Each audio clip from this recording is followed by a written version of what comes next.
प्यारे दोस्त नमस्कार। कैसे हैं आप सब लोग। उम्मीद करता हूं कि आप सब लोग अच्छे होंगे, बेहतरीन होंगे, लाजवाब होंगे, एकदम बिंदास होंगे और साथ ही बहुत अच्छे से आप लोग अपनी पढ़ाई को कर रहे होंगे। तो एक बार सभी दोस्त बताएंगे कैसे हैं आप सब लोग, कैसी चल रही है भाई आप लोगों की पढ़ाई। तो एकदम शानदार चल रही होगी मेरे भाई।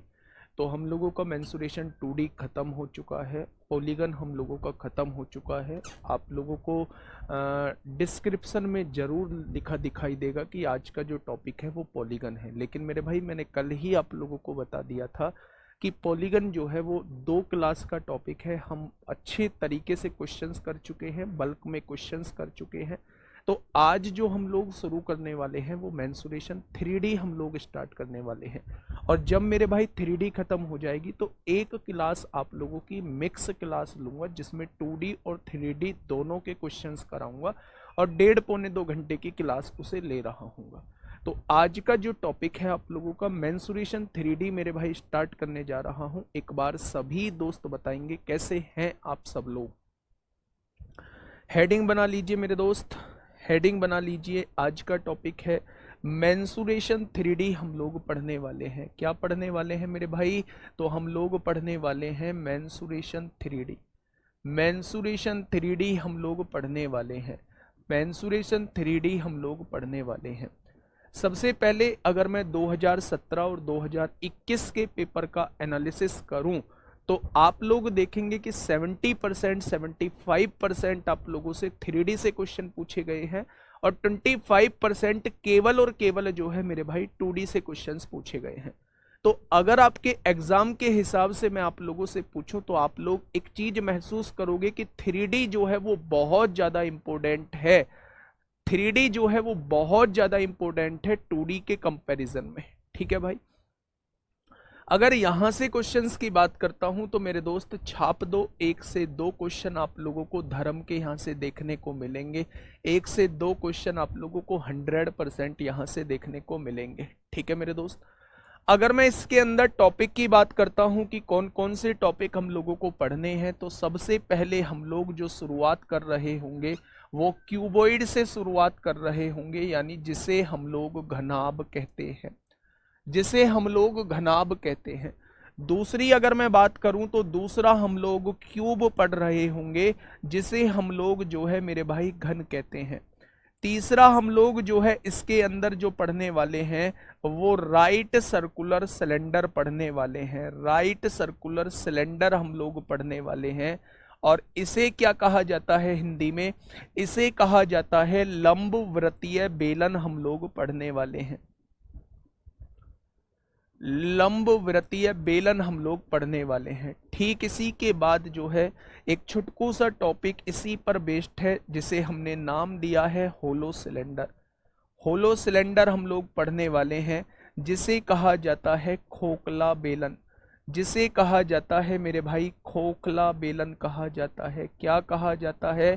तो आप कहेंगे खोखला बेलन कहा जाता है। खोखला बेलन कहा जाता है। इसके बाद जो हम लोग देखने वाले हैं वो राइट सर्कुलर कोन देखने वाले हैं।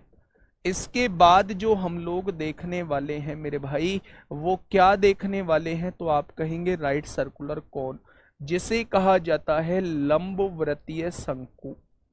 जिसे क्या कहा जाता है? तो आप कहेंगे लंबवृत्तीय शंकु जिसे बोला जाता है। ठीक है, बहुत बढ़िया। कोई कोर्स लेने की जरूरत नहीं है। अगर आप लोग मैथ की वजह से कोई कोर्स ले रहे हो तो मेरे भाई कोई कोर्स लेने की आवश्यकता नहीं है। ठीक है, बहुत बढ़िया, बहुत शानदार।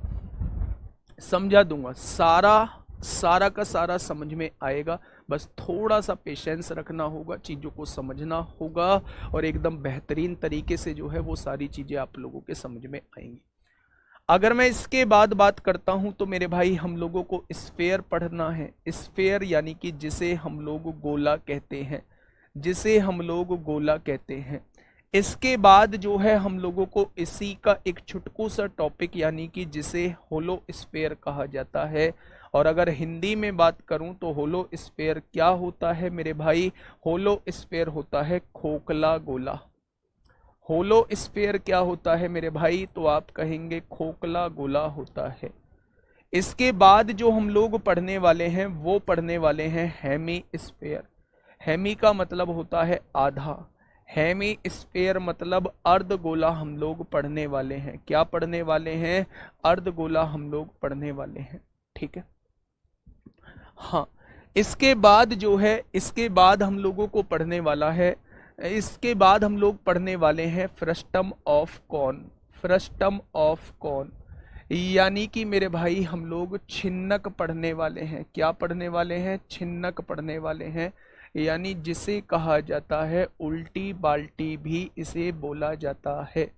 उल्टी बाल्टी भी इसे बोला जाता है। इसके बाद हम लोग पढ़ने वाले हैं मेरे भाई प्रिज्म और पिरामिड। ये मेरे भाई आप लोगों के टॉपिक हैं जो हम लोगों को पढ़ने हैं। ये हम लोगों के टॉपिक हैं जो हम लोगों को आपको मतलब पढ़ने हैं और मुझे पढ़ाने हैं। तो ये वो टॉपिक है मेरे भाई। आज जो हम लोग शुरुआत करने जा रहे हैं, आज हम लोग जो शुरुआत करने जा रहे हैं वो घनाभ से शुरुआत करने जा रहे हैं। और घनाभ से शुरुआत करके थोड़ा सा थ्योरी पार्ट पढ़ के और हम लोग जो है फिर क्वेश्चंस की तरफ चलेंगे। घनाभ और घन के मैं क्वेश्चंस भी करा देता हूं और थ्योरी पार्ट भी कंप्लीट करा देता हूं। सर प्लीज पॉलीगन के फॉर्मूला इंग्लिश में लिख दीजिए मेरे भाई। अगर मैं पूछूं विकर्णों की संख्या तो नंबर ऑफ डायगोनल का फॉर्मूला इंग्लिश में भी n इंटू एन माइनस 3/2 रहेगा और हिंदी में भी n इंटू एन माइनस 3/2 रहेगा। अगर मैं पूछूं आपसे ईच इंटरनल एंगल पूछूं तो वो भी n माइनस 2/n इंटू 180 होगा और हिंदी में भी n माइनस 2/n इंटू 180 ही होगा। तो फॉर्मूला चाहे हिंदी में बोलूं, फॉर्मूला चाहे इंग्लिश में बोलूं, फॉर्मूला मेरे दोस्त नहीं बदलेगा।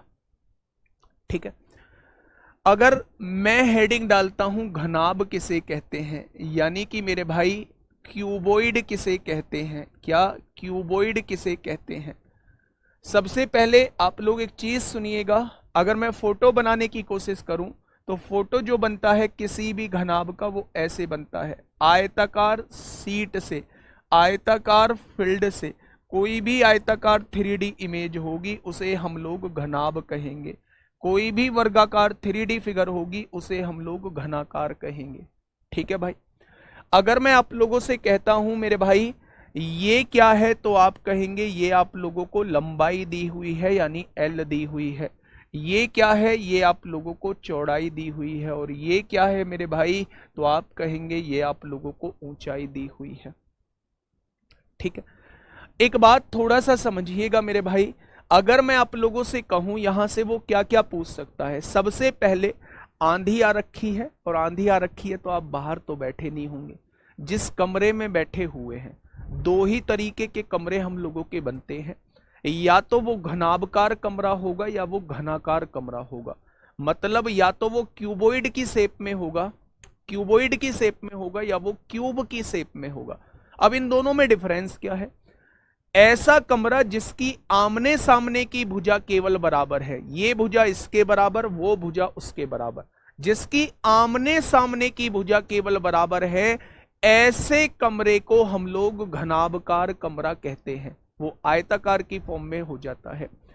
एक ऐसा कमरा जिसकी सारी दीवारें बराबर हैं, चारों की चारों दीवारें बराबर हैं, जो है ये लाइन जो है, अगर आप इसकी काउंटिंग करोगे, ये जो लाइन है, ये जो लाइन है, अगर आप इनकी काउंटिंग करोगे तो ये टोटल नंबर ऑफ एजेस कितनी आएंगी तो आप कहेंगे 12 आएगी।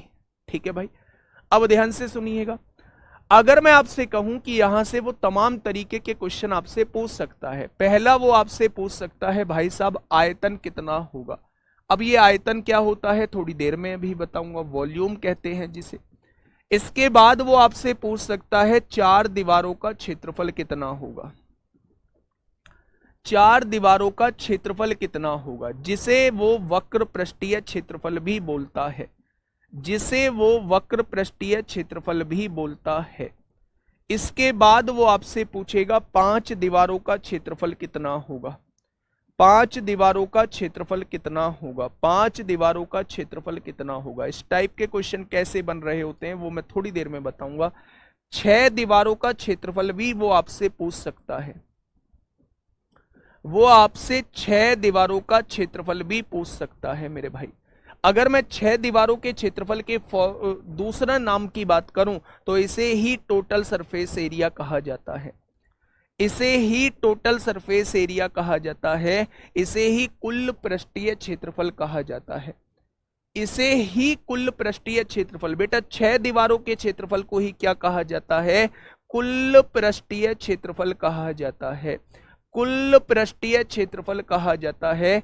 6 दीवारों के क्षेत्रफल को ही कुल पृष्ठीय क्षेत्रफल कहा जाता है। ठीक है, अब सुनिएगा, बारीकी से सारी बात सुनिएगा, एक एक चीज समझ में आएगी। और अगर आज आपने ध्यान से ये चीजें देख ली तो मेरे भाई फिर आप लोगों को कभी भी फॉर्मूले याद करने में दिक्कत नहीं आएगी। ध्यान से सुनिए, जब सबसे पहली बात आती है कि आयतन क्या होता है, सबसे पहली बात आती है वॉल्यूम क्या होता है, तो ये जो अंदर का स्पेस आप लोगों को दिखाई दे रहा है, जिस भी कमरे के अंदर आप लोग बैठे हुए हैं और इसके अंदर का जो स्पेस आप लोगों को दिखाई दे रहा है, ये स्पेस ही मेरे दोस्त आयतन कहलाता है। तो जब भी किसी घनाभ का आयतन पूछा जाए तो वो क्या होता है मेरे दोस्त? लंबाई गुणा चौड़ाई गुणा ऊंचाई होता है। ध्यान से सुनना, जब हम 2D की इमेज की बात करते थे, 2D फिगर की बात करते थे, तब मेरे दोस्त हम लोग क्षेत्रफल की और परिमाप की बात करते थे। लेकिन जब हम लोग 3D की बात करते हैं तो तब हम लोग आयतन की बात करते हैं, कुल पृष्ठीय क्षेत्रफल और वक्र पृष्ठीय क्षेत्रफल के बारे में बात करते हैं। प्रॉब्लम हो रही है, थोड़ा सा रुकिए।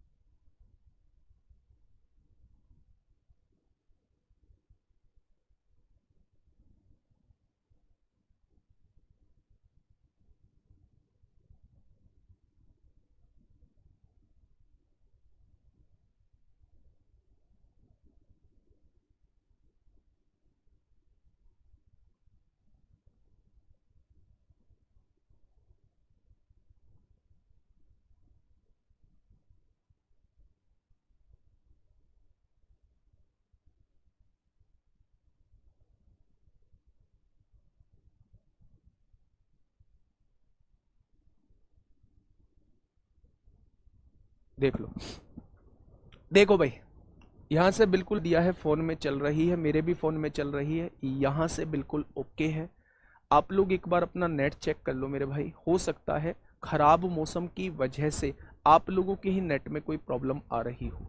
ठीक है मेरे भाई, आ जाइए मुद्दे की बात पे घूम फिर के एक बात करते हैं। मैंने आप लोगों से कहा, हाँ मैंने आप लोगों से कहा मेरे भाई कि हम लोगों को जो है वो घनाभ के बारे में पढ़ना है। जब भी घनाभ की बात होगी तो मेरे दोस्त हम लोग आयतन की बात कर रहे होंगे। तो ये जो अंदर का स्पेस है ये सारा क्या कहलाता है? ये आयतन कहलाता है, वॉल्यूम कहलाता है। अगर मैं वॉल्यूम की बात करता हूं तो लंबाई गुणा चौड़ाई गुणा ऊंचाई ही क्या होता है? वॉल्यूम होता है। सेकंड पॉइंट हम लोगों का है 4 दीवारों का क्षेत्रफल क्या होता है। तो सबसे पहले सवाल ये उठता है कौन सी 4 दीवारों की आप लोग बात कर रहे हैं। अगर मैं किसी भी फिगर के अंदर से छत हटा दूं और फर्श हटा दूं, किसी भी कमरे के अंदर से छत को हटा दूं और फर्श को हटा दूं, या कहें दूसरे शब्दों में कि किसी भी घनाभ के अंदर से अगर छत को हटा दिया और फर्श को हटा दिया, तो ये जो 4 दीवारें बची, इन्हीं के क्षेत्रफल को हम लोग वक्र पृष्ठीय क्षेत्रफल कहते हैं। इन्हीं के क्षेत्रफल को हम लोग क्या कहते हैं? वक्र पृष्ठीय क्षेत्रफल हम लोग भाई कहते हैं। बहुत बढ़िया, बहुत शानदार। तो 4 दीवारों का जो क्षेत्रफल होता है वो होता है 2L + B × H होता है। 4 दीवारों का जो क्षेत्रफल होता है, 4 दीवारों का जो क्षेत्रफल होता है वो 2L + B × H होता है। क्या मैं ये कह सकता हूं कि ये जो फॉर्मूला होता है ये परिमाप का होता है? तो क्या ये मैं कह सकता हूं कि ये जो फॉर्मूला होता है ये परिमाप का होता है? तो दूसरे शब्दों में अगर मैं कहूं कि वक्र पृष्ठीय क्षेत्रफल क्या होता है या कर्व्ड सरफेस एरिया क्या होता है, तो आप कहेंगे परिमाप गुणा ऊंचाई होता है। एक फॉर्मूला मेरे भाई ये होता है और एक फॉर्मूला मेरे भाई ये होता है। ठीक है, अब सवाल इसमें तो वो डायरेक्टली आप लोगों से वक्र पृष्ठीय क्षेत्रफल पूछेगा या कहेगा 4 दीवारों का क्षेत्रफल बताओ। लेकिन जब हम बात करते हैं 5 दीवारों के क्षेत्रफल की बात करते हैं तो वो किस टाइप से क्वेश्चन देगा? वो आपसे कहेगा कि एक कमरा है उसे पेंट करना है, उस पर पुताई का कार्य करना है, पेंट करना है, और पेंट करना है तो कितना क्षेत्रफल मुझे पेंट करना होगा। तो जब मेरे भाई पेंट की बात आती है, जब घर में पेंट की बात आती है, तो हम लोग पेंट कहां कहां करते हैं? चारों दीवारों पर हम लोग पेंट करेंगे, एक छत पर पेंट करेंगे। क्या कोई ऐसा घर देखा है जो फर्श पर भी पेंट करता हो? तो हम कभी भी फर्श पर पेंट नहीं करते हैं। हम घर की या कमरे की चार दीवारों पर पेंट करेंगे, एक छत पर पेंट करेंगे। क्या टोटल 5 दीवारों पर पेंट कर रहे होंगे? तो जब भी आपके सामने पेंट का क्वेश्चन आता है और आप लोगों से पूछता है कि कितने क्षेत्रफल पर मुझे पेंट करना होगा, तो आप 5 दीवारों के क्षेत्रफल को निकाल देना, क्योंकि पेंट जो होता है हमेशा 5 दीवारों पर पेंट होता है। तो अगर 5 दीवारों का क्षेत्रफल मैं आप लोगों से पूछूं, तो मेरे भाई 4 दीवारों के क्षेत्रफल में, 4 दीवारों के क्षेत्रफल में एक दीवार का क्षेत्रफल जोड़ दोगे तो वो 5 दीवारों का क्षेत्रफल बन जाएगा। वो 5 दीवारों का मेरे भाई क्षेत्रफल बन जाएगा। ठीक है, ये बात समझ में आ गई। आगे आइए, थोड़ा सा बात को समझिएगा। नेक्स्ट पॉइंट का, अच्छा एक बात बताइए, अगर क्वेश्चन में खुली संदूक लिखा हुआ है, अगर क्वेश्चन में खुली संदूक लिखा हुआ है, तो आप उसमें किसका क्षेत्रफल निकालेंगे? खुली संदूक में 4 सरफेस होंगी या 5 सरफेस होंगी? बताइए। खुली संदूक जो है, ओपन बॉक्स जो है, उसमें 4 सरफेस होंगी या 5 सरफेस होंगी? तो आप कहेंगे जी खुली संदूक जब बोल दिया है तो इसका मतलब ऊपर वाली सरफेस नहीं है, ऊपर की तरफ से वो पूरी तरीके से खुली हुई है। तो 4 तो दीवार रहेंगी, एक तला रहेगा, तो टोटल कितनी सरफेस हो जाएंगी? तो आप कहेंगे टोटल जो है वो 5 सरफेसेस हो जाएंगी। कितनी हो जाएंगी मेरे भाई? तो आप कहेंगे टोटल 5 सरफेसेस हो जाएंगी। तो जब भी आपके सामने खुली संदूक का क्वेश्चन आए, जब भी आपके सामने कमरे में पेंट का क्वेश्चन आए, तो दिमाग में एकदम से क्लिक करना चाहिए कि यहां 5 दीवारों के क्षेत्रफल की बात हो रही होगी। तो 5 दीवारों का क्षेत्रफल या तो 4 दीवारों के क्षेत्रफल में एक दीवार का क्षेत्रफल घटा दो, या फिर 6 दीवारों के क्षेत्रफल में से एक दीवार का क्षेत्रफल घटा दो। 4 में एक जोड़ोगे 5 दीवार का क्षेत्रफल आएगा, और 6 में से एक घटाओगे तो भी 5 दीवार का क्षेत्रफल आ जाएगा। अब बात आती है 6 दीवारों का क्षेत्रफल क्या होगा? तो मेरे दोस्त, सारी दीवारों के क्षेत्रफल को ही 6 दीवारों का क्षेत्रफल या कुल पृष्ठीय क्षेत्रफल कहा जाता है। इसका जो फॉर्मूला होता है 2LB plus BH plus HL होता है। 2LB plus BH plus HL होता है। ठीक है, मेरी बात समझ में आगे क्या? अगर मैं यहीं पे विकर्ण की बात करता हूं, अगर मैं यहीं पे विकर्ण की बात करता हूं, यानी कि डायगोनल की बात करता हूं, तो मेरे भाई डायगोनल क्या होता है? तो डायगोनल होता है अंडर रूट के अंदर L² plus B² plus H²। Diagonal क्या हो जाएगा? विकर्ण क्या हो जाएगा मेरे भाई? अंडर रूट के अंदर L² plus B² plus H²। अब मुझे आप लोग ये बताइएगा, अब मुझे आप लोग ये बताइएगा कि ऐसे कितने लोग हैं जिनको ये बातें समझ में नहीं आई हैं? क्या ये 6 फॉर्मूले जो है आप लोगों के दिलो दिमाग में बैठ चुके होंगे? क्या ये 5 फॉर्मूले, 1 2 3 4 और 5, क्या ये 5 फॉर्मूले आप लोगों के दिलो दिमाग में बैठ चुके हैं? घनाभ का आयतन पूछेगा तो लंबाई गुणा चौड़ाई गुणा ऊंचाई होगा। घनाभ का वक्र पृष्ठीय क्षेत्रफल पूछेगा, यानी कर्व्ड सरफेस एरिया या 4 दीवारों का क्षेत्रफल पूछेगा, तो वो 2L plus B into H हो जाएगा। अगर वो 5 दीवारों का क्षेत्रफल आप लोगों से पूछता है, तो मेरे दोस्त 2L plus B into H में अगर हम लोग LB जोड़ देंगे तो वो 5 दीवारों का क्षेत्रफल बन जाएगा। अगर वो मुझसे 6 दीवारों का क्षेत्रफल पूछता है तो 2LB plus BH plus HL हो जाएगा। अगर वो मुझसे विकर्ण पूछता है, वो मुझसे डायगोनल पूछता है, तो अंडर रूट के अंदर L² plus B² plus H² हो जाएगा। बात क्लियर है? एक छोटा सा टॉपिक, 5 मिनट का टॉपिक घन और पढ़ा देता हूं जो पूरी तरीके से इसी पर बेस्ड है मेरे भाई। उसके बाद हम लोग दोनों चीजों के क्वेश्चंस को खत्म कर रहे होंगे। घनाभ और घन के क्वेश्चंस को मेरे भाई हम लोग खत्म कर रहे होंगे। तो हेडिंग डाल लीजिए कि नेक्स्ट जो टॉपिक हम लोग इसी में पढ़ने वाले हैं वो मेरे भाई घन पढ़ने वाले हैं, जिसे हम लोग जो है वो क्यूब कहते हैं। वो मेरे भाई हम लोग क्या पढ़ने वाले हैं, तो आप कहेंगे घन पढ़ने वाले हैं, जिसे हम लोग जो है वो क्यूब कहते हैं। क्यूब वो कमरा होता है जिसकी सारी दीवारें जो होती हैं वो बराबर होती हैं, जिनकी सारी दीवारों की लंबाई चौड़ाई ऊंचाई सब कुछ जो है वो बराबर होती है। ठीक है, तो मेरे भाई अगर मैं बनाना चाहूं तो ये एक वर्गाकार कमरा मैं कह सकता हूं। वर्गाकार मतलब जिसकी सभी भुजा बराबर होती हैं, वर्गाकार कमरा मैं इसे कह सकता हूं। इसकी फिगर जो बनती है कुछ इस तरीके से आप लोग बना रहे होते हैं, सारी भुजा मेरे भाई बराबर होंगी। तो अगर मैं कहूं कि ये ए है, ये वाली भुजा ए है, तो ये वाली भुजा भी ए हो जाएगी, और ये वाली भुजा भी कितनी हो जाएगी, ये वाली भुजा भी ए हो जाएगी। तो क्या तीनों भुजा जो है वो ए और ए हो जाएंगी, तो आप कहेंगे बिल्कुल हो जाएंगी। अब मेरी बात को थोड़ा सा ध्यान से समझने की कोशिश करना।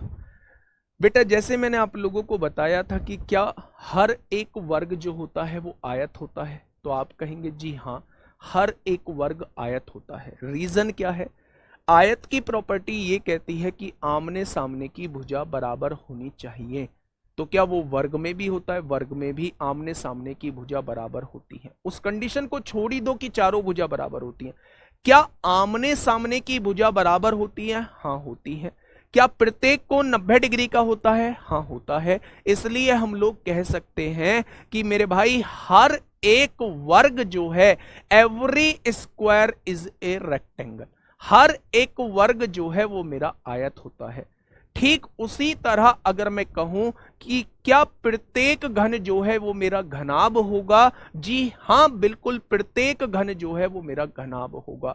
आमने सामने की भुजा बराबर होती हैं। तो आप एक सारे बराबर जो दीवारें हैं उस वाले कमरे में बैठ के देखिए, क्या आमने सामने की भुजा बराबर है, तो आप कहेंगे बिल्कुल बराबर है। तो हम कह सकते हैं कि सारे के सारे घन जो होते हैं वो घनाभ ही होते हैं। ठीक है, इसलिए सारे फॉर्मूले घनाभ वाले जो फॉर्मूले हैं, सारे क्यूबॉइड वाले जो फॉर्मूले हैं, वो सारे के सारे घन में मेरे भाई लग रहे होंगे। ठीक है, तो इसमें भी 5 चीजें लिख लीजिए। पहले, सबसे पहले वो आपसे आयतन यानी वॉल्यूम पूछ सकता है। दूसरा वो 4 दीवारों का क्षेत्रफल यानी कि वो वक्र पृष्ठीय क्षेत्रफल पूछ सकता है, यानी कि जिसे हम लोग कहते हैं मेरे भाई कर्व्ड सरफेस एरिया। तीसरा वो 5 दीवारों का क्षेत्रफल पूछ सकता है, 5 दीवारों का क्षेत्रफल आपसे पूछ सकता है। चौथा होता है वो कुल पृष्ठीय क्षेत्रफल या 6 दीवारों का क्षेत्रफल पूछ सकता है। कुल पृष्ठीय क्षेत्रफल, कुल पृष्ठीय क्षेत्रफल, कुल पृष्ठीय क्षेत्रफल या फिर 6 दीवारों का क्षेत्रफल आप लोगों से पूछ सकता है। 6 दीवारों का क्षेत्रफल, कुल पृष्ठीय क्षेत्रफल या फिर 6 दीवारों का क्षेत्रफल वो आप लोगों से पूछ सकता है। और इसके बाद वो आप लोगों से विकर्ण पूछ सकता है, यानी कि डायगोनल पूछ सकता है। इसके बाद वो आप लोगों से विकर्ण पूछ सकता है, यानी कि डायगोनल पूछ सकता है। तो ये 5 फॉर्मूले यहाँ पे भी आप लोगों के बनते हैं। मेरे भाई ध्यान से सुनना, ये ड्राइव किससे हुए हैं? ये क्यूब से ही ड्राइव हुए हैं। आप लोगों ने क्यूबॉइड में एक चीज पढ़ी थी कि जब हम लोग आयतन की बात करते थे वो लंबाई गुणा चौड़ाई गुणा ऊंचाई होता था। तो क्या इसमें लंबाई जो है वो a है, चौड़ाई भी a है, ऊंचाई भी a है, तो क्या इसका जो आयतन हो जाएगा, इसका जो वॉल्यूम हो जाएगा वो a क्यूब हो जाएगा? तो आप कहेंगे बिल्कुल हो जाएगा। क्या घनाभ का जो 4 दीवारों का क्षेत्रफल होता था वो मेरे भाई ये होता था? तो यहां L की जगह A रखिए, B की जगह A रखिए, H की जगह A रखिए। A और A 2A, 2A की गुणा 2 में करेंगे 4A और 4A की गुणा A में करेंगे तो 4 दीवारों का क्षेत्रफल जो होता है वो 4A स्क्वायर होता है। ठीक उसी तरह 5 दीवारों का क्षेत्रफल जो होगा, 5 दीवारों का क्षेत्रफल जो होगा वो 5A स्क्वायर होगा। अगर वो आपसे 6 दीवारों का क्षेत्रफल पूछता है तो उसे 6A स्क्वायर लिख देना। और अगर वो आपसे विकर्ण पूछता है तो मेरे भाई विकर्ण क्या हो जाएगा? √3 टाइम्स ऑफ A इसका विकर्ण हो जाएगा। √3A जो हो जाएगा वो इसका विकर्ण हो जाएगा। क्या इस बात में किसी को कोई दिक्कत है? क्या इस बात में किसी को कोई समस्या है? तो मेरे भाई ये फॉर्मूले हैं जो आप लोगों को अपनी कॉपी में छाप देने हैं। मैंने आप लोगों को आज क्यूबॉइड के बारे में पढ़ाया, यानी कि घनाभ के बारे में पढ़ाया। मैंने आज आप लोगों को क्यूब के बारे में पढ़ाया, यानी कि घन के बारे में पढ़ाया। तो मेरे भाई मुझे उम्मीद है कि ये फॉर्मूले आप लोगों के दिलो दिमाग में बैठ चुके होंगे। अगर मैं आप लोगों से कहूँ, यहाँ कहूँ कि 4 दीवारों का क्षेत्रफल मतलब 4a स्क्वायर, 5 दीवारों का क्षेत्रफल मतलब 5a स्क्वायर, 6 दीवारों का क्षेत्रफल मतलब 6 स्क्वायर, कितना आसान है ना याद करना। 4 दीवारों का क्षेत्रफल भाई 4a स्क्वायर, 5 दीवारों का क्षेत्रफल भाई 5a स्क्वायर, 6 दीवारों का क्षेत्रफल भाई 6 स्क्वायर। तो आसान है बहुत ज्यादा याद करना। पहला क्वेश्चन आपके सामने लेके आ रहा हूं, चुटकियों में क्वेश्चन का जवाब मुझे चाहिए। ये मत सोचना कि आसान क्वेश्चन है। अगर मैं 2021 के क्वेश्चंस को दिखाऊंगा तो आप ये कहोगे ऐसे भी क्वेश्चन पूछे गए हैं। केवल गुणा आप लोगों की मजबूत होनी चाहिए। ऐसे ऐसे क्वेश्चंस आप लोगों से 2021 यूपीएसआई में मेरे भाई आप लोगों से पूछे गए हैं। बताइए।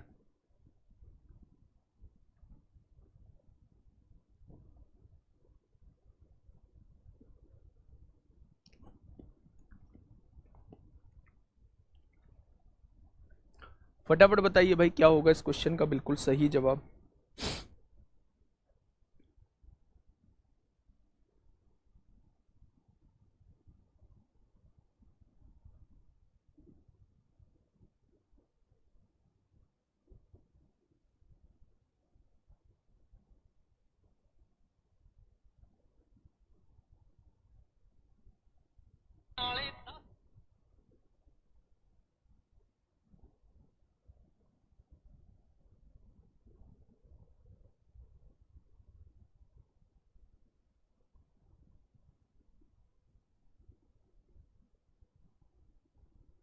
बताइए भाई, फटाफट बताइए क्या होगा इस क्वेश्चन का बिल्कुल सही जवाब।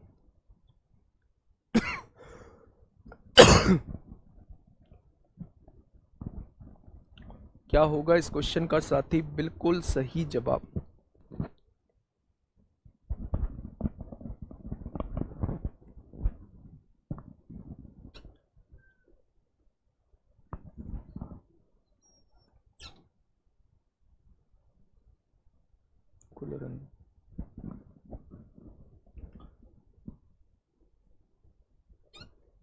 फटाफट बताइए भाई, क्या होगा इस क्वेश्चन का बिल्कुल सही जवाब।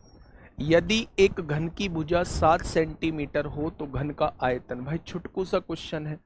घन का आयतन कितना होता है, a क्यूब होता है। घन की भुजा 7 दी हुई है तो 7 का क्यूब कितना हो जाएगा। मैं आपके सामने बस ये दिखाने के लिए लाया था कि ऐसे भी क्वेश्चन आप लोगों से एग्जामों में पूछे जाते हैं। यहाँ ये क्वेश्चन मैंने आप लोगों से पूछा है। जैसे ये क्वेश्चन मैंने आप लोगों से पूछा है, उन्होंने हेमिस्फेयर यानी अर्धगोले का आयतन आप लोगों से पूछा था। बहुत सारी शिफ्टों में ये क्वेश्चन आप लोगों से पूछा था और उन्होंने आर जो है वो पेचीदी दी हुई थी। आर किसी में दे दिया 1.47 दे दिया, आर किसी में 1.32 दे दिया, तो उसका क्यूब करना जो है बहुत मुश्किल हो जाता था। तो मेरे भाई यहां जो क्वेश्चन करेंगे वो मल्टीपल से करेंगे कि मल्टीपल देखना होता था। ठीक है, मैं ऐसे क्वेश्चन कराऊंगा एक बार। ठीक है, तो ऐसे क्वेश्चन ही पूछे गए हैं पर इतनी आसान वैल्यू देके यूपीएसआई में नहीं पूछा है 2021 में। लेकिन आप लोगों से फॉर्मूला बेस्ड क्वेश्चन जरूर पूछे गए हैं। ठीक है, चलिए इसका जवाब बताइए कि क्या होगा इस क्वेश्चन का बिल्कुल सही जवाब। अच्छा एक बात मुझे बताइए, घन का विकर्ण होता कितना है। तो आप कहेंगे घन का विकर्ण जो होता है वो √3a होता है। घन का विकर्ण जो होता है वो √3a होता है। अच्छा एक बात बताइए, उसने कितना दिया है घन का विकर्ण। तो आप कहेंगे √27 आप लोगों को दिया हुआ है। तो क्या ये दोनों वैल्यू बराबर दी हुई है। एक बात थोड़ा सा सुनिएगा, बहुत छोटी सी चीज मैं आप लोगों से पूछ रहा हूं कि 27 को हम लोग क्या लिख सकते हैं। तो आप कहेंगे 9 गुणा 3 लिख सकते हैं। ठीक है, यानी यहां से अगर मैं देखूं तो 9 का वर्गमूल कितना हो जाएगा, 3 हो जाएगा, और 3 का वर्गमूल कुछ नहीं होगा, ये अंदर ही रहेगा। क्या उस घन की जो भुजा है वो 3 आ चुकी है। अब उसने कहा है उसका आयतन कितना होगा। उसका आयतन कितना होगा? तो मेरे भाई घन का क्यूब ही क्या होता है? घन का क्यूब, भुजा का घन ही क्या होता है? आयतन होता है, यानी आयतन जो हो जाएगा वो 27 हो जाएगा। कितना होगा मेरे भाई? तो आयतन वॉल्यूम जो हो जाएगा वो 27। इस क्वेश्चन का साथी बिल्कुल सही जवाब जो है वो हो जाएगा। क्या ये बात क्लियर है? बोलो। बहुत बढ़िया, बहुत शानदार, बहुत लाजवाब। नेक्स्ट क्वेश्चन की तरफ हम लोग चलते हैं। ये भैया 2023 में एसएससी सीजीएल में पूछा गया था। अब ये मत सोचना जी यूपीएसआई के भी कराओ, भाई हर जगह कराऊंगा, आप टेंशन मत लो। बिल्कुल अलग से फाइल बनवाई हुई है, उसके भी क्वेश्चंस आप लोगों को दिखाऊंगा, बहुत शानदार तरीके से हम लोग कर रहे होंगे। फटाफट बताइए क्या होगा इस क्वेश्चन का बिल्कुल सही जवाब। क्वेश्चन ने कहा है यदि एक घन का आयतन जो है वो 4096 है, तो घन का आयतन कितना होता है? ए क्यूब होता है। क्या ए क्यूब की वैल्यू जो दी गई है वो 4096 दी गई है? घन का आयतन जो है वो 4096 है, तो क्या घन का आयतन जो है वो 4096 दिया है? अब यहां से क्यूब हटाइए और यहां क्या है, क्यूब रूट लगा दीजिए, तो आप कहेंगे यहां 4096 आ जाएगा। क्या आप मुझे बता पाएंगे कि 4096 का घनमूल कितना होता है? तो आप कहेंगे घनमूल जो है वो 16 होता है। तो उसने पूछा क्या है? उसने उस घन की भुजा पूछी है, तो जवाब क्या आ जाएगा? 16। इस क्वेश्चन का साथी बिल्कुल सही जवाब हो जाएगा। नेक्स्ट क्वेश्चन ये रहा सीजीएल 25 जुलाई 2023 में आप लोगों से पूछा है। फिर से छुटकू क्वेश्चन पूछ लिया। एक घन के सबसे लंबे विकर्ण की लंबाई, विकर्ण की लंबाई दी हुई है, तो क्या विकर्ण जो होता था वो √3a होता था? उसने कितना दिया है? विकर्ण 7√3 दिया है। √3 से √3 कट गया, तो उसने कहा आयतन क्या होगा? तो इसका घन कर देंगे तो आंसर 343 हो जाएगा। तो ज्यादा टाइम इस पे नहीं लगाना है। आइए फटाफट यहां सिलेक्शन पोस्ट 6 नवंबर 2020 में आपसे पूछा गया है। बताइए, सिलेक्शन पोस्ट 2020 में साथी आप लोगों से क्वेश्चन पूछा गया है। क्वेश्चन ने कहा है यदि एक घन के विकर्ण की लंबाई, घन के विकर्ण की लंबाई जो है वो √3a होती है, और उसने कितनी दी है मेरे भाई? तो आप कहेंगे घन के विकर्ण की लंबाई 16√3 दी हुई है। तो अगर यहां √3 से √3 काटूं तो क्या आप कह सकते हैं कि उस घन की भुजा जो होगी वो 16 हो जाएगी? हो जाएगी क्या? तो इसके पार्श्व पृष्ठ का क्षेत्रफल कितना होगा? मैं बस इस क्वेश्चन को लाने का एकमात्र कारण है आप इस नाम से जो है अच्छे से वाकिफ हो सके। इंग्लिश में लेटरल सरफेस एरिया कहते हैं, हिंदी में पार्श्व पृष्ठ का क्षेत्रफल कहते हैं। मेरे दोस्त इसमें और मेरे भाई वक्र पृष्ठीय क्षेत्रफल में कोई डिफरेंस नहीं है। चाहे वो लेटरल सरफेस एरिया लिख के दे, चाहे वो कर्व्ड सरफेस एरिया लिख के दे, चाहे वो पार्श्व पृष्ठीय क्षेत्रफल लिख के दे, चाहे वो वक्र पृष्ठीय क्षेत्रफल लिख के दे, दोनों जो होते हैं वो समान होते हैं। यानी जब आपके पास एक ही वैल्यू है तो वो आपसे पार्श्व पृष्ठीय क्षेत्रफल यानी कि वक्र पृष्ठीय क्षेत्रफल पूछना चाह रहा है, क्या वो 4a² हो जाएगा? तो यहां से अगर मैं चीजों को समझूं तो यहां आप लोग देखेंगे कि a की वैल्यू 16 है और 16 का वर्ग जो है वो 256 आ जाएगा। यानी कि यहां से समझा जाए तो 6 चौक 24 को 4 हासिल 2, 5 चौक 20, 2 22 को 2 हासिल 2, 4 दूनी 8 और 2 10 हो जाएगा। यानी इस क्वेश्चन का जवाब क्या हो जाएगा? 1024 इस क्वेश्चन का जवाब हो जाएगा। तो इस छोटे से क्वेश्चन से केवल इतनी सी बात आप लोग समझेंगे कि ये पार्श्व पृष्ठीय क्षेत्रफल का मतलब ही वक्र पृष्ठीय क्षेत्रफल होता है, कर्व्ड सरफेस एरिया का मतलब ही लिटरल सरफेस एरिया होता है। चलिए भाई नेक्स्ट क्वेश्चन की तरफ हम लोग चलते हैं। नेक्स्ट क्वेश्चन क्या कहता है यहां से बताइए, क्या इस क्वेश्चन को आप लोग कर लेंगे? फटाफट मुझे बताइए। ये आपसे CHSL 12 अगस्त 2021 में साथी आप लोगों से पूछा गया है। क्वेश्चन ने कहा है किसी घन के विकर्ण का वर्ग जो है, अच्छा किसी घन का विकर्ण क्या होता है? किसी घन का विकर्ण जो होता है वो √3a होता है। इसका वर्ग जो दिया हुआ है वो कितना दिया हुआ है? वो 2175 आप लोगों को दिया हुआ है। क्वेश्चन ने कहा है किसी घन के विकर्ण का वर्ग, तो घन का विकर्ण क्या होता है, √3 होता है, इसका वर्ग करेंगे तो वो आपको 2175 बताएगा। ठीक है, घन का कुल पृष्ठीय क्षेत्रफल, यानी कुल पृष्ठीय क्षेत्रफल मतलब वो 6a² की वैल्यू आपसे पूछना चाह रहा है। तो √3a का स्क्वायर का मतलब है 3a² की वैल्यू आपसे पूछना चाह रहा है, मतलब 3a² की वैल्यू 2175 दी है। तो यहां से जब आप काटेंगे 3 सत्ते 21 होगा, 3 दूनी 6 होगा और 3 पंजे 15 हो जाएगा, 725 हो चुका है। मेरे भाई उसने पूछा है 6a², गलती से भी इधर वर्ग लगा के इसका वर्गमूल मत निकालने लग जाना, इधर वर्ग लगा के इसका वर्गमूल निकालने मत लग जाना, नहीं तो भाई साहब फजीता हो जाएगा, मामला गड़बड़ हो जाएगा। तो आपको क्या करना है, आपको इस a² की वैल्यू को उठाना है और सीधा यहां पुट कर देना है। तो जब आपने a² की जगह 725 रखा तो जवाब कितना आया मेरे भाई, तो आप कहेंगे 4350 इस क्वेश्चन का जवाब हो जाएगा। 4350 इस क्वेश्चन का भाई मेरे बिल्कुल सही जवाब हो जाएगा। Option number D is the correct answer. Option number D क्या होगा मेरे भाई, ऑप्शन नंबर डी इस क्वेश्चन का साथी बिल्कुल सही जवाब जो है वो हो जाएगा। ठीक है जी, आगे बढ़ जाएं। चलिए नेक्स्ट क्वेश्चन, इसे कर लोगे, चलो नहीं कर पाओगे तो बताओ, थोड़ी सी कैलकुलेशन है।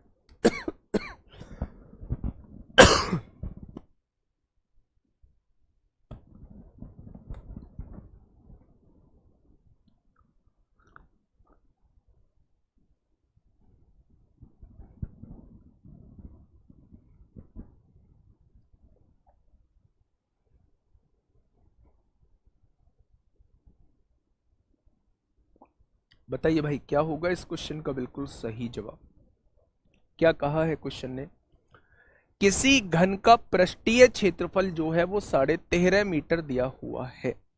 बच्चे जब भी पृष्ठीय क्षेत्रफल के आगे वक्र ना लगा हो ना कुल लगा हुआ हो तो आप उसे मान के चलेंगे कि ये आपसे टोटल के बारे में ही पूछना चाह रहा है या टोटल के बारे में ही दिया हुआ है। जब पृष्ठीय क्षेत्रफल के आगे कुछ ना लगा हुआ हो, कुछ ना लगा हुआ हो तो उसे ही हम लोग कुल पृष्ठीय क्षेत्रफल मान रहे होते हैं। तो घन का कुल पृष्ठीय क्षेत्रफल क्या होता है, 6a² होता है। और यहां आप लोगों को दिया कितना है, तो आप कहेंगे 13.5 आप लोगों को दिया हुआ है। यहां से 6 हटाएंगे, यहां 6 भाग में जाएगा, यहां देखेंगे 3 चौक 12, 3 पंजे 15, 3 दूनी 6 होंगे। तो आपने काटा 2 दूनी 4, 2 दूनी 4, 2 पंजे 10 हो जाएंगे। तो क्या ये 2.25 आ गया। यहां से स्क्वायर हटाइए, यहां स्क्वायर रूट लगा दीजिए, तो क्या 225 का वर्गमूल जो होता है वो 15 होता है। पॉइंट के बाद 2 अंक है तो आंसर में पॉइंट के बाद 1 अंक आएगा। ठीक है, अब क्वेश्चन ने कहा है विकर्ण की लंबाई बताइए। तो विकर्ण क्या होता है, √3a होता है। a की वैल्यू 1.5 है तो √3 की गुणा कर देंगे तो मेरे भाई जवाब कितना हो जाएगा, ऑप्शन नंबर सी इस क्वेश्चन का बिल्कुल सही जवाब हो जाएगा। ऑप्शन नंबर सी क्या हो जाएगा मेरे भाई, इस क्वेश्चन का साथी बिल्कुल सही जवाब जो है वो हो जाएगा। क्या आपकी बात क्लियर है, तो आप कहेंगे जी बिल्कुल क्लियर है। आगे बढ़ जाए, बोलिए आगे बढ़ जाएं, तो आप कहेंगे जी बिल्कुल बढ़ जाइए। क्वेश्चन नंबर नेक्स्ट बताइए,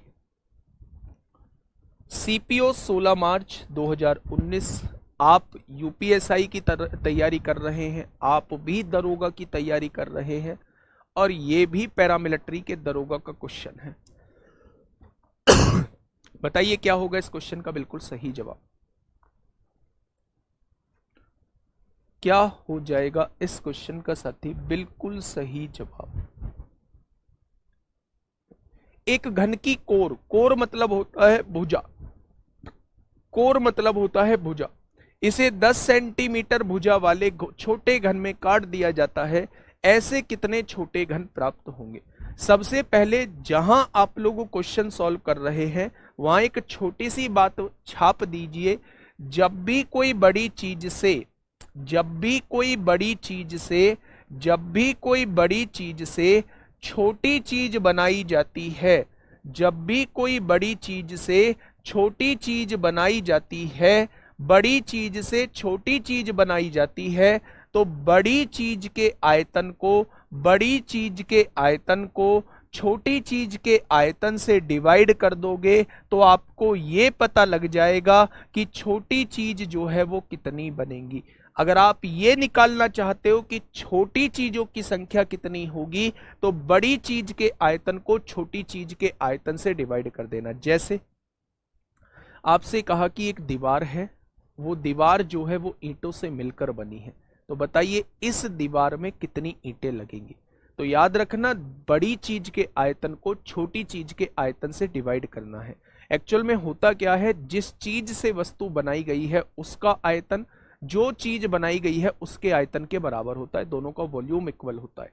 वहां से सॉल्व करेंगे तो आपको एक बात पता चलेगी कि जब भी हमसे ईंटों की संख्या पूछेगा तो मैं दीवार के आयतन को एक ईंट के आयतन से डिवाइड कर दूंगा तो मेरे पास नंबर ऑफ ईंट निकल के आ जाएंगी।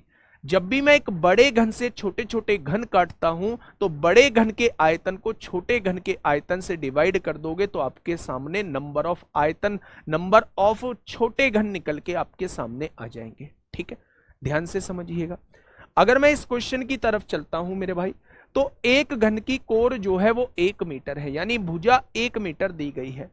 इससे 10 सेंटीमीटर वाले छोटे छोटे घन काटे जाते हैं। भाई ये एक बड़ा घन है, इसकी भुजा जो है 1 मीटर का मतलब है 100 सेंटीमीटर दी गई है।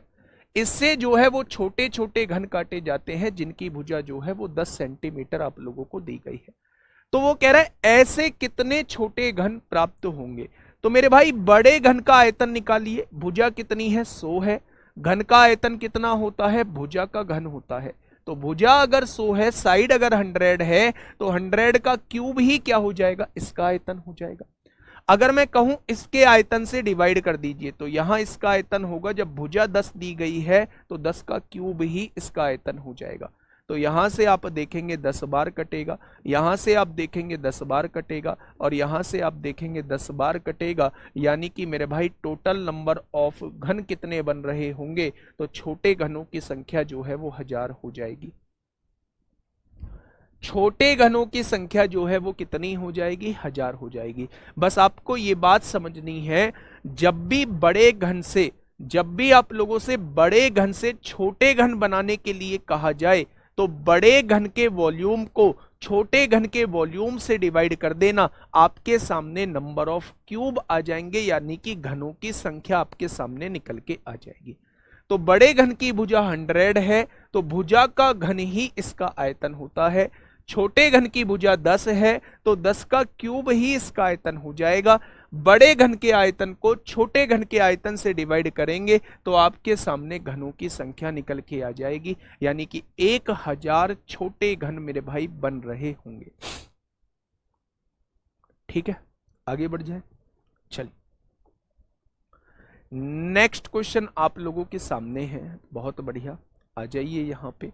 ये एसएससी एमटीएस 2021 में आप लोगों से पूछा गया।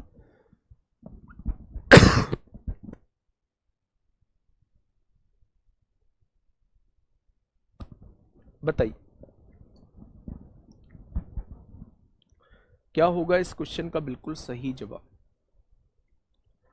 18 सेंटीमीटर किनारे वाले धातु का घन असमान कोर वाले 3 छोटे छोटे घन बनाने के लिए पिघलाया जाता है। यहां क्या किया गया है, एक बड़ा घन है, ये एक बड़ा घन है, इसकी भुजा है 18 सेंटीमीटर, तो इसको पिघलाया गया है 3 छोटे घनों में पिघलाया गया है, 3 छोटे घनों में पिघलाया गया है। यदि 2 छोटे घनों की कोरें, इसकी भुजा 9 है और इसकी भुजा 15 है, तो तीसरे घन का पृष्ठीय क्षेत्रफल क्या होगा। तो पहले मुझे तीसरे घन की भुजा निकालनी पड़ेगी। अभी मैंने आप लोगों को बताया है, जब भी बड़े घन से छोटे घन बनाए जाते हैं तो बड़े घन का आयतन छोटे घनों के आयतन के बराबर होता है। तो यहां से 18 का क्यूब करिए, क्या 18 का क्यूब जो है वो 324 गुणा 18 हो जाएगा। भाई 18 का स्क्वायर 324 होता है और उसकी गुणा 18 में कर देंगे तो इसका क्यूब निकल जाएगा, और इसके क्यूब का मतलब है इसका आयतन आ गया मेरे भाई। ठीक है, यहां 9 का क्यूब करेंगे 729 आएगा, और 15 का क्यूब करेंगे तो 15 के स्क्वायर में 15 की गुणा कर दो, 15 के स्क्वायर में 15 की गुणा कर दो, और a का क्यूब करेंगे तो यहाँ इसका आयतन निकल के आ जाएगा। क्या इस बड़े घन का आयतन जो है वो 3 छोटे घनों के आयतनों के योग के बराबर होगा? 18 चौक 72 को 2 हासिल 7, 18 दूनी 36 और 7 43 को 3 हासिल 4, 18 तिया 54 और 4 58 हो जाएंगे। ये 729 हो चुका है। अगर यहाँ देखेंगे 15 पंजे 75 को 5 हासिल 7, 15 दूनी 30 और 7 37 को 7 हासिल 3, 15 दूनी 30 और 3 33 हो जाएगा। इधर क्या है? a क्यूब है। अगर मैं यहां देखूं मेरे भाई, अगर 5 मिनट, अगर मैं यहां देखूं तो ये चीजें क्या है? ये प्लस में है, इधर आके माइनस में हो जाएंगी। तो 9 और 5 14, 4 हासिल 1, यहां देखेंगे 7 2 9 और 1 10 को 0 हासिल 1, 3 और 7 10 और 11 को 1 हासिल 1, क्या ये 41 तो 4 आ जाएगा? हाँ या ना? तो मेरे भाई इसे जब हम घटाएंगे 12 में से 4 गया 8 बचेगा, यहां 2 बच रहा होगा, यहां क्या बच जाएगा? 8 में से 1 गया 7, ये 1728 बच जाएगा, और ये क्या रहेगा? a क्यूब रहने वाला है, रहने वाला है। अब उसने पूछा है तीसरे छोटे घन का पृष्ठीय क्षेत्रफल बताना है, तो इधर से क्यूब हटाइए, इधर क्यूब रूट लगा दीजिए, तो यहां क्यूब रूट लगाएंगे तो मेरे भाई ये कितना आ जाएगा? 12 आ जाएगा। यानी भुजा जो है वो कितनी आ चुकी है? 12 आ चुकी है। अब क्वेश्चन ने कहा है कुल पृष्ठीय क्षेत्रफल, यानी वो 6a स्क्वायर की वैल्यू पूछना चाह रहा है। तो 6a स्क्वायर मतलब 12 का वर्ग 144 हो जाएगा। तो आप कहेंगे 6 चौक 24 को 4 हासिल 2, 6 चौक 24 2 26 को 6 हासिल 2, 864 इस क्वेश्चन का जवाब हो जाएगा। 864 इस क्वेश्चन का बिल्कुल सही जवाब हो जाएगा। मैं आपसे यह कहना चाह रहा हूं, जब बड़े घन से 3 छोटे घन बनाए जाते हैं तो बड़े घन का वॉल्यूम जो है 3 छोटे घनों के वॉल्यूम के सम के इक्वल होता है। तो मेरे भाई ये हमने लिख दिया, तो a की वैल्यू 12 आ गई, और यहां हमें कुल पृष्ठीय क्षेत्रफल चाहिए तो उसकी वैल्यू 864 हो जाएगी। कल जो कराऊंगा आगे की थ्योरी पढ़ाऊंगा और घनाभ मेरे भाई स्टार्ट करूंगा। कल जो कराऊंगा आगे की थ्योरी पढ़ाऊंगा और घनाभ मेरे भाई स्टार्ट करूंगा। आज के लिए इतना ही, मिलते हैं कल एक बेहतरीन क्लास के साथ। Okay, tata, bye bye.